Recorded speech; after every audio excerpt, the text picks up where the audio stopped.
అందరికీ నమస్కారం. Welcome back to my YouTube channel Moral Talks. Please do share, like, subscribe to my YouTube channel. ఓం నమో భగవతే వాసుదేవాయ.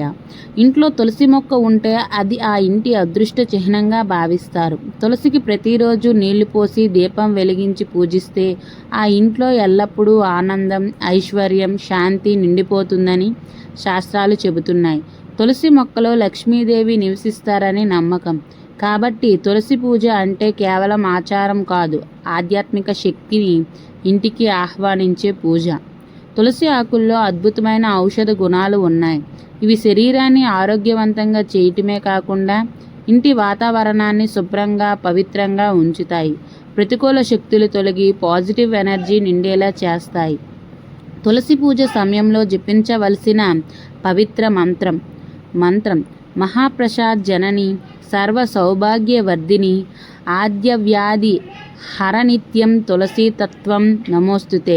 ఈ మంత్రాన్ని పఠిస్తూ ఉదయం లేదా సాయంత్రం తులసి ముందు దీపం వెలిగిస్తే ఇంట్లో శ్రీ మహావిష్ణువు, లక్ష్మీదేవి కటాక్షం లభించి ఆర్థిక సమస్యలు, అడ్డంకులు తొలగుతాయని ఒక విశ్వాసం.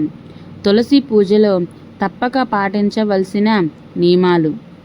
తులసి ఆకులు తీయకూడని రోజులు: ఏకాదశి, ఆదివారం, గ్రహణం, సంక్రాంతి రోజు సాయంత్రం వేళలో తులసి ఆకులు తీయటం శాస్త్ర విరుద్ధంగా పరిగణింపబడుతుంది.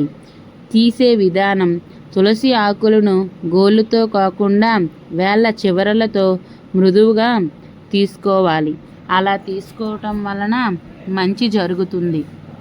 పూజలో వినియోగం: శ్రీ మహావిష్ణువుకి, శ్రీకృష్ణుడికి, హనుమంతుడికి పూజలో తులసి దళాలు తప్పక సమర్పించాలి. శ్రీ మహావిష్ణువుకి తులసి దళం అంటే అత్యంత ప్రీతికరం. తప్పించవలసిన సందర్భం: శివుడు, గణేశుడు పూజలో తులసి దళాలు అర్పించకూడదు, అది నిషిద్ధం. శుభ్రతా నియమం: స్నానం చేయకుండానే తులసి మొక్కను తాకరాదు. శుద్ధంగా ఉండి స్నానం చేసిన తరువాత మాత్రమే పూజ చేయాలి. తులసి పూజ ప్రాముఖ్యత: హిందూ మతంలో తులసి పవిత్రతకు ప్రతీక. ఇంట్లో తులసి మొక్కను నాటడం వల్ల ఇంటికి ఐశ్వర్యం, సౌభాగ్యం వస్తుంది. ఇది నెగిటివ్ ఎనర్జీని దూరం చేసి పాజిటివ్ శక్తిని వ్యాప్తి చేస్తుంది. తులసి పూజ ద్వారా మనలోని ఆధ్యాత్మిక చైతన్యం పెరుగుతుంది. మనస్సు ప్రశాంతంగా, హృదయం పవిత్రంగా మారుతుంది. తులసి అంటే భక్తి, విశ్వాసం, శుభ ఫలితాల కలయిక. ఇలాంటి మరికొన్ని వీడియోల కోసం నా ఛానల్ని